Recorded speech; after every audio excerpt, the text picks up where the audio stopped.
Hello, everyone, and welcome to the Gluten Free RN podcast, episode 7. Today, we're going to focus on the elderly population. And when I say elderly, and some people may feel that they aren't elderly, despite the fact that they're over the age of 65, but we're going to use that age as the cutoff today for the elderly population. I know I have several dozen great friends who are over the age of 65, and I know they wouldn't consider themselves elderly. However, just based on the research and a few other, indicators, we're going to say that anybody over the age of 65 is in the elderly category for all intents and purposes for today's topic of conversation, which is gluten intolerance and celiac disease in the population over the age of 65. And that's for the people that don't like the term elderly.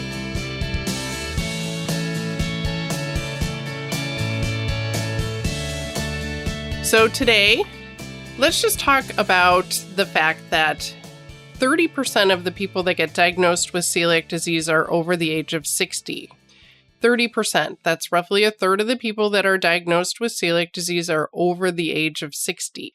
Now, that's really interesting because in the 1920s, 30s, 40s, and 50s, we actually considered celiac disease to be a childhood disease. We know that celiac disease can manifest itself at any age, in any ethnicity, in actually anyone with any symptom, or even more interestingly, people with no symptoms. So some people actually have significant intestinal damage, but they would report no symptoms. So again, interestingly, celiac disease can manifest itself at any age, despite the fact that we used to think that celiac disease was only a disease of childhood. And we did tell children that they would grow out of it. We know that's not true, and that the only treatment for celiac disease at this point is 100% gluten-free diet, lifelong, and people get better. There's also a significant portion of the population that, despite being on a gluten-free diet, they don't get better. So what we also do is monitor people to see if they are improving on a gluten-free diet. And if people are really sick, I put them immediately on some variation of a paleo diet. There's a reason for that.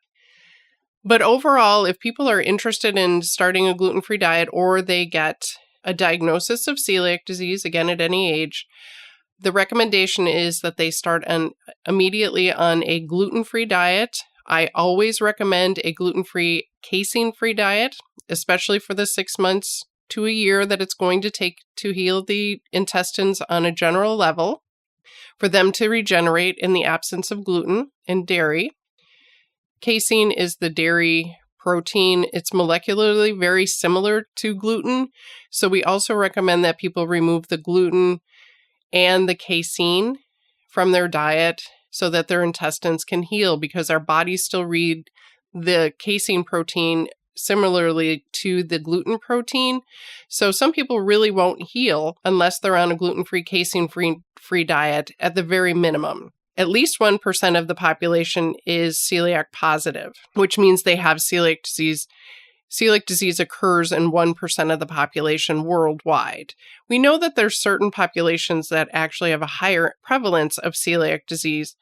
And interestingly enough, Finland and Italy did nice studies that showed that the elderly population has a prevalence of celiac disease 1 to 2% greater than the general population. There's several reasons that could be the case. And also, these people tend to get misdiagnosed, or they just don't get tested for celiac disease because their symptoms are so typical of the aging population, or people that get older and are expected to develop diseases or illnesses or dementia. The interesting thing about signs and symptoms in the elderly population is that it runs the entire gamut of signs and symptoms. So people can go their entire lives without actually manifesting celiac disease proper, but especially in the population that are gene carriers, which means they carry the DQ2 or DQ8 gene that you'll hear me talk about repeatedly, those people are predisposed for developing celiac disease at any age. And that age can be as a toddler, it can be as a child, it can be as a young adult or a middle-aged adult, and it certainly can be in the older population. I had symptoms of celiac disease for my entire life and ended up with multi-system organ failure at the age of 40, didn't know what was killing me, and it took 4 years of those symptoms before I ever got tested for celiac disease. And let me just tell you that my test came back negative. My blood test came back negative. My skin biopsy came back negative for celiac disease. But I went on a gluten-free diet anyway, and my multi-system organ failure went away. And then I found out that I am DQ2.5 homozygous, which means I got a gene from each parent. So I got a gene from my mother and my father, and I am pretty much guaranteed to have celiac disease. I am at one of the highest risk pools of having celiac disease. Of course, that would have been a great thing to know, but I didn't. And it certainly would have indicated that I should have been monitored for celiac disease right along. Now, I went from being almost dead as a 40-year-old to being 50 years old at this point and much healthier as a 50-year-old than I've ever been in my life. So I highly recommend that people get tested. So number one, I'm not dead. And number two, I want to take care of my body as much as possible at this point.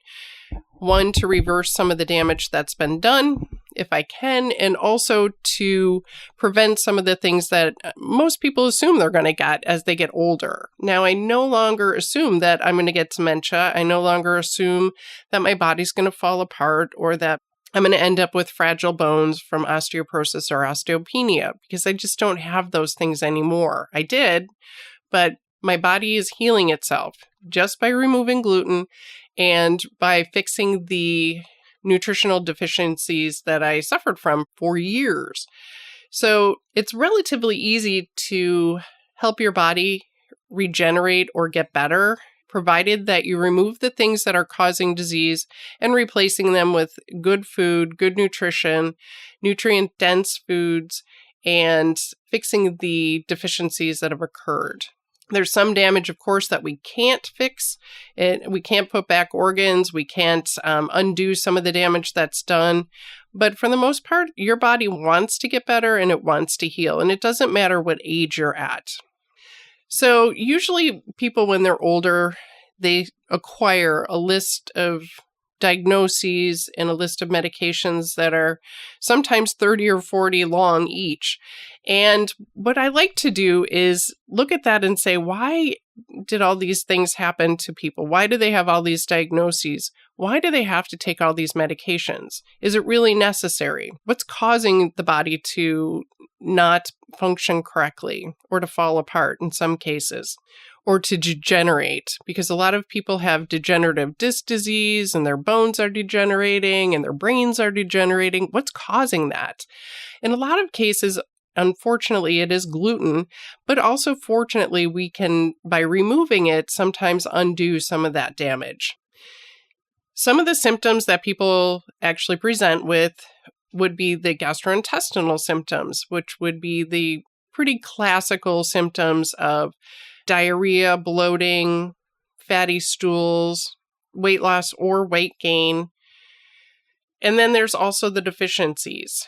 Now, a lot of people, unfortunately, do not get nutritional panels done. And by a nutritional panel, I like to see a vitamin D level, a vitamin B6, B12, iron, and a few other very important nutrients tested for sometimes very specific people, but for the most part for everyone. Because we need to know if zinc is low, that's important. And magnesium RBCs, I like to see that on a lab panel, not the magnesium serum level. I don't care how much magnesium you have in your blood. I want to know how much is actually in the red blood cells, because it actually makes a difference, especially to your muscles, such as your heart. And we never, ever in the emergency department tested for a magnesium level, which is unfortunate because the calcium and magnesium are pretty much the driving forces between your heartbeats. And if you don't have enough magnesium or calcium, or there's an imbalance, that's when people tend to end up with arrhythmias, or when your heartbeat is irregular or doesn't beat correctly, or when you have restless leg syndrome or muscle vesiculations, when your muscles tend to just move on their own in a very interesting pattern. And you're like, what's going on with my eyelid or what's going on with my leg? Because I'm not telling my leg muscles to move like that, but they're clearly almost in a spasm. So again, there's lots of things that can be tested. I also like to have people look at their liver enzymes, because very frequently people will have bumps in their liver enzymes that a lot of practitioners will say, oh, that's perfectly normal, or it's not that far out of range. But that can be an excellent indicator that there's a problem with gluten intolerance or celiac disease.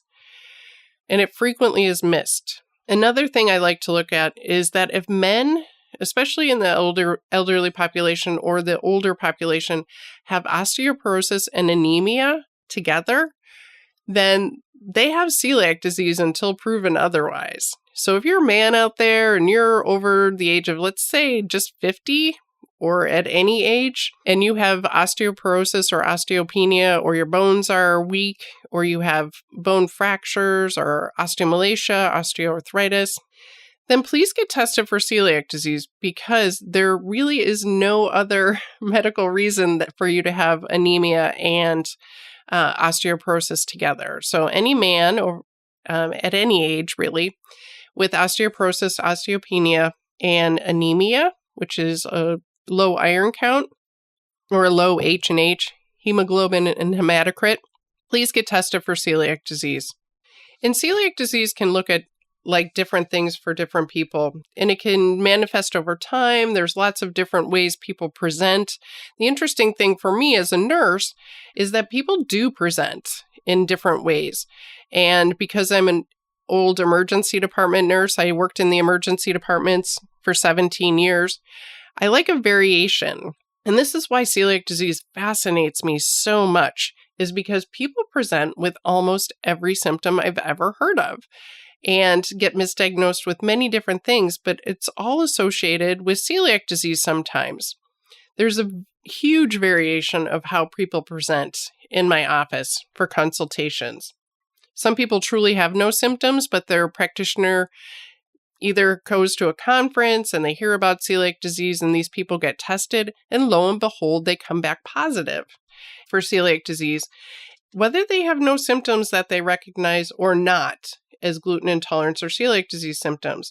So once they go on a gluten-free diet, a lot of their signs or symptoms that they just assumed were normal go away. Difficulty sleeping, clearing their throat, asthma, the list goes on and on. It really is quite a fascinating, I don't even want to call it a disease process. It's an interesting, once you remove the gluten, a lot of the symptoms go away. So is that a disease? I'm still not convinced. So anybody with type 1 diabetes or type 2 diabetes should be tested for celiac disease. And we all know that that's a huge part of the population, especially as people get older. I also think that people that are on any cholesterol medication or any blood pressure medication need to be tested for celiac disease. If you're a man and you're on any erectile dysfunction medication, such as Viagra or Cialis, you need to be tested for celiac disease too, because erectile dysfunction tends to be either a neurological disorder or a disorder caused by hypoxia, which is decreased oxygen flow. So as you're beginning to understand, I hope you realize that anybody that's over the age of anything at any age should be tested for celiac disease. Now, I also have a business called RN On Call. So I manage people's healthcare. I go to the doctor's appointments with them. And every one of my elderly patients gets tested for celiac disease. Everyone, every year, because they can never be ruled out. And if I can't find a doctor, or if their regular PCP or their primary care provider will not test them for celiac disease, we look for a different doctor that will.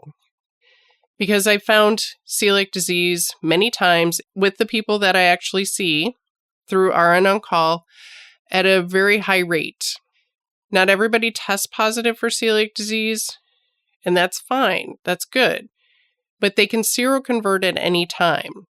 But I have found people that are actually celiac within my RN On Call clients. And I always give them an option to go on a gluten-free diet. Now, some of the practitioners have said, why would you take away an old person's pizza? Why would you tell them that they have to change their diet? They're going to die anyway. Hello, excuse me.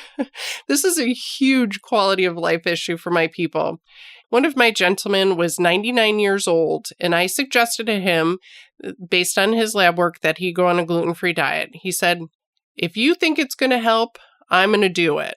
If you think it's going to make my gastrointestinal symptoms go away, then by all means, I'm going to try it. So please don't assume that people that are older are just going to get sick and die. They should always have the option, number one, of being tested. And whether that test comes back positive or negative, I don't really care at this point. They should have the option of going on a gluten-free diet to see if they get better or if their symptoms just plain and simply go away. Because what we know is that a lot of people actually get their brains back once they start absorbing fat appropriately. And that's a whole other component of celiac disease, is that people end up with brain fog or dementia or misdiagnosed Alzheimer's because they're not absorbing fat or they're on a low-fat diet. A low-fat diet is one of the worst things that you could ever tell a person with gluten intolerance or celiac disease to be on. Please don't ever tell anyone with a gluten intolerance or celiac disease proper to be on a low-fat diet. Nothing will kill them faster or more completely than being on a low-fat diet. The children in the 1920s, 30s, 40s, and 50s were diagnosed with celiac disease typically because they had steatorrhea or fatty stools, diarrhea, and weight loss. And they would typically have a really bloated belly and stick arms and legs. I'm sure you all know people that look like that potentially. So our elderly people are the same because their brains are made with fat, believe it or not.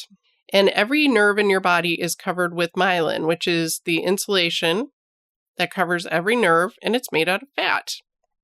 So if your body is starving of fat because we're not consuming it, we're not eating it, then your nervous system is going to fall apart. You're going to end up with brain fog at the very least, or dementia, or anxiety, depression, difficulty sleeping, hallucinations, the list goes on and on.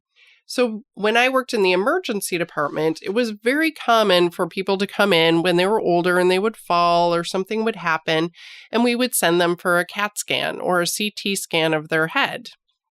And very frequently, those reports would come back and it would say, atrophy consistent with age. Atrophy is shrinking of the brain. So it's considered normal when people's brains shrink when they get older. And the reality is our brains should never shrink. They really shouldn't shrink as we get older or at any other time. So what we want is to have a nice plump brain. And one of the ways to do that is to make sure that we're on a super good high-fat diet. And by super good high-fat, I mean things like avocados, olive oil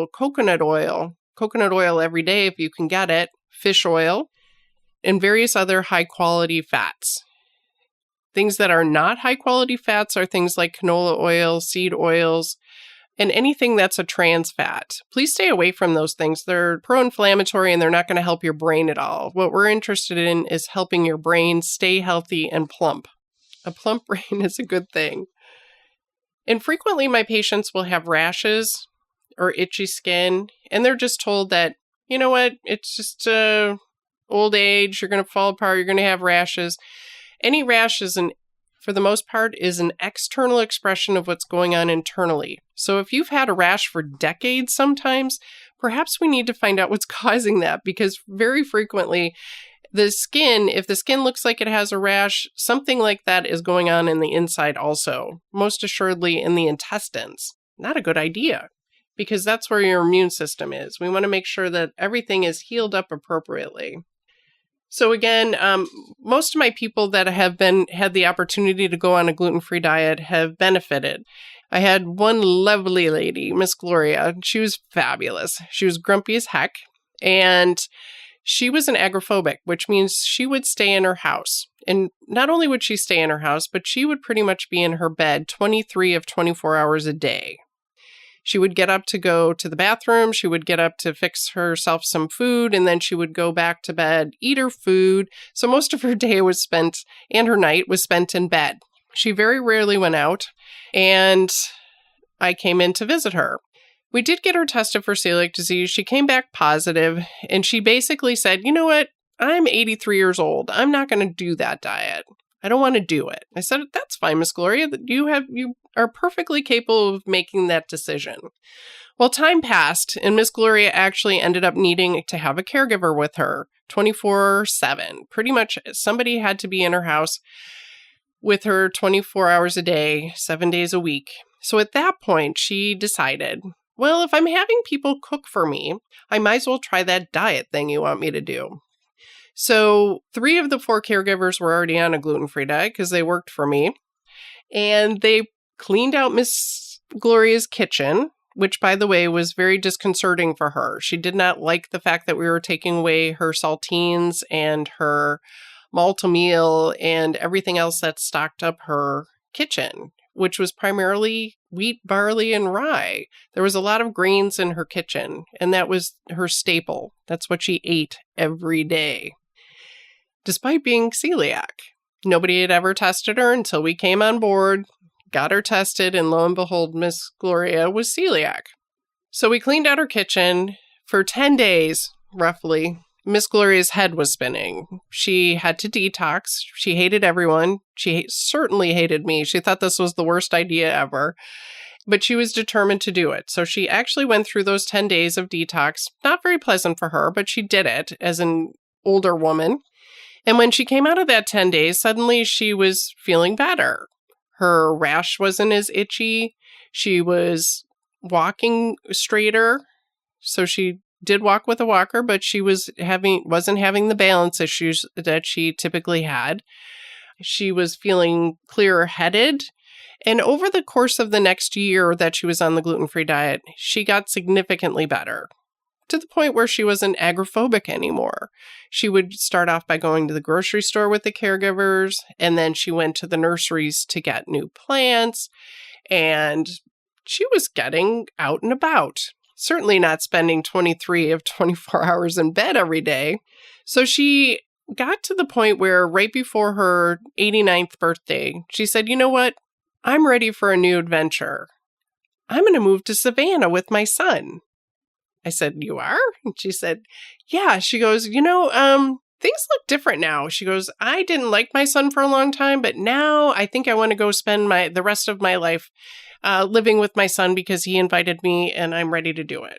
So lo and behold, we ended up putting Miss Gloria on a plane all the way across the country, where she lived for the last year of her life, very comfortably surrounded by people that completely and totally loved her.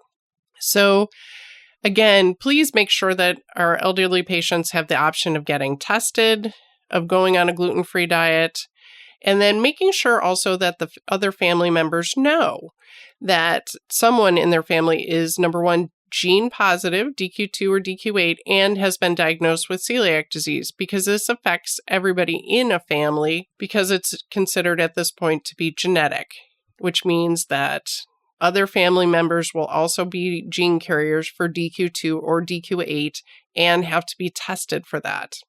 So a lot of these people will have fragile bones, bone fractures, degenerative disc diseases, things that would prevent them from living life fully. And really, what this is all about is quality of life. We want to make sure that not only our patients, but I want to have a high quality of life when I get older. So I'm working right now as a 50-year-old to make sure that I'm extremely healthy in my 60s, 70s, and hopefully 80s, and maybe 90s if we can squeeze it out. Because I want to avoid a lot of the things that people are told they should just expect to happen to them as they get older.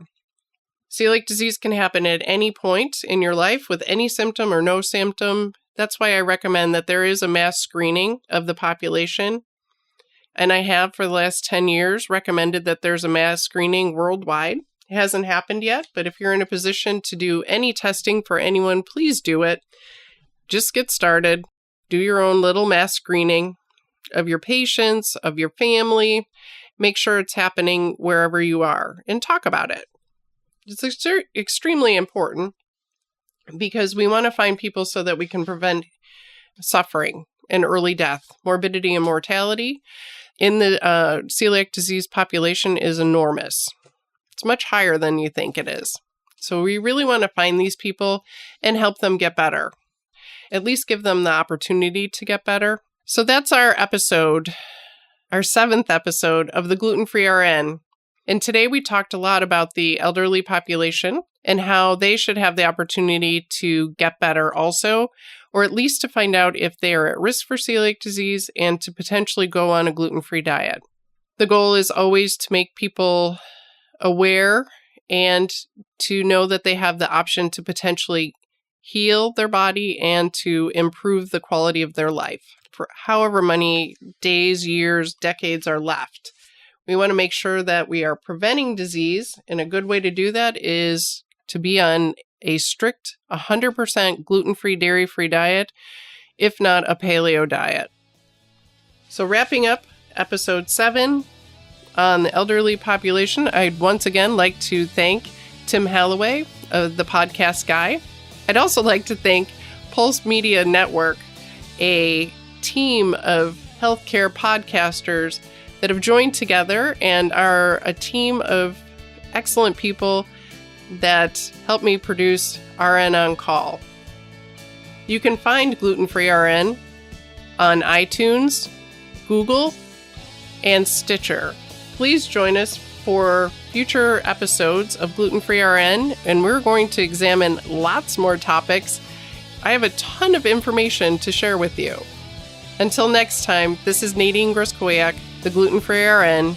You can find me at www.glutenfreern.com on Instagram and Facebook. Have a great day and stay gluten-free.